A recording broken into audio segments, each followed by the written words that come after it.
The box flat colliery at Ipswich exploded and 17 miners died. Then, at 2:45 this morning, tragedy occurred. A call from the number 7 shaft, where 14 men were below, came from a miner, a member of the Mines Rescue Brigade who'd gone down to help. John Roach called on a telephone, said the situation was getting worse and the men were to abandon the mine. It is believed they are actually in the process of coming above when the blast occurred, burying these 14 below and instantly killing 3 men who were standing at the mouth of number 5 shaft. Tragedy and safety were dealt a double blow at Box Flat when rescue team members became victims. A small fire had started by spontaneous combustion. Attempts to put it out with water and then to seal off the rapidly growing fire failed. A massive explosion followed.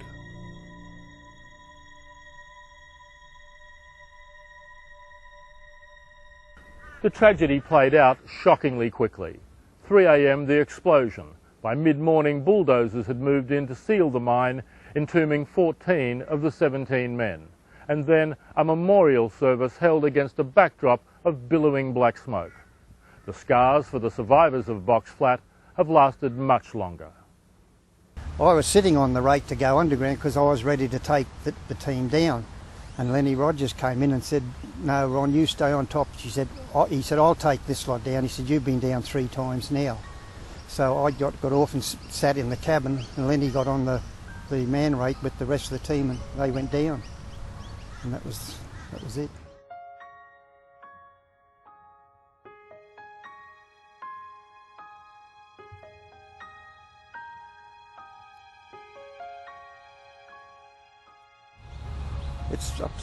Lenny gave me the rest of my life, but I've got.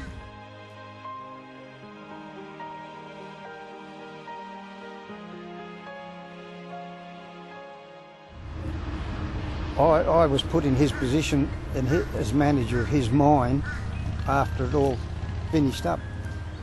And I'd go down that mine, I saw Lenny standing there many a time.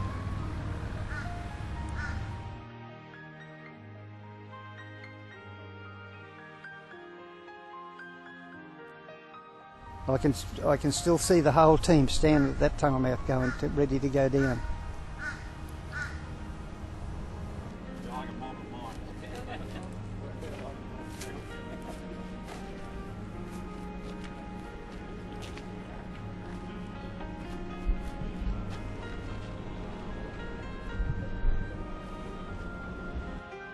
Billy Drysdale, he was a deputy here at Box Flat and only employed here probably 6-12 months.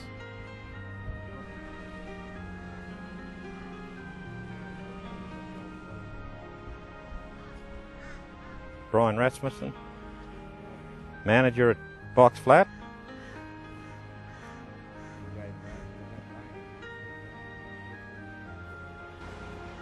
A survivor of Changi, Wally. Most of these chaps are workmates or was volunteers at the Bevale Mines Rescue Station. I knew every one of them, you know. It's sadness, it is. Bring back memories of that night and how fickle life can be, you know. I volunteered to go underground the last time. A chap by the name of Pat Farrell said, you know, Alan, he said, you've been underground 3 times, you know, why go underground? Let some of the fresh volunteers come out, you know, go underground. I said, oh, well, I'll finish my cup of coffee in the office over here. I walked across the tunnel and I saw him go underground. It's the last time we saw him.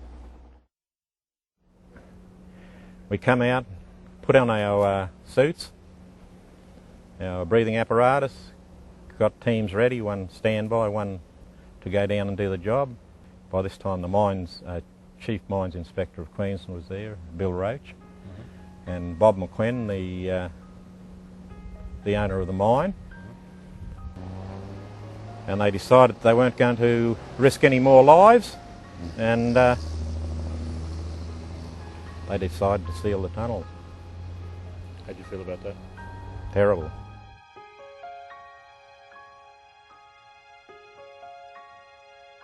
I suppose reason didn't come into it at that stage. I just thought we should mount a rescue and try and get the if it was bodies, yep, or if there's anyone alive. Yep. And it just that's when I completely folded, you know. I'll be quite honest, I was bloody dumbfounded. I thought we should go down and try and get the men.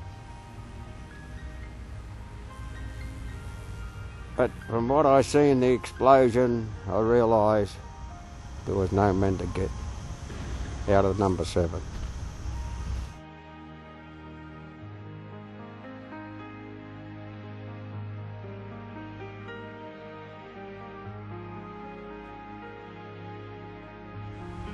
Yeah, the whole situation was unbelievable. You couldn't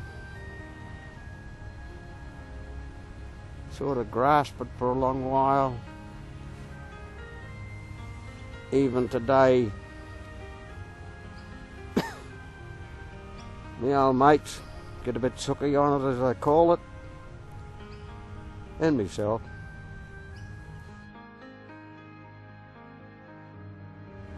I tell you, for 30 years, I couldn't go past that memorial.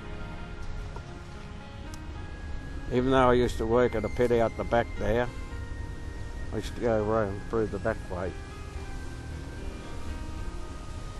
But after 30 years, I was involved in the memorial bit, and I find I can talk about it. Yeah.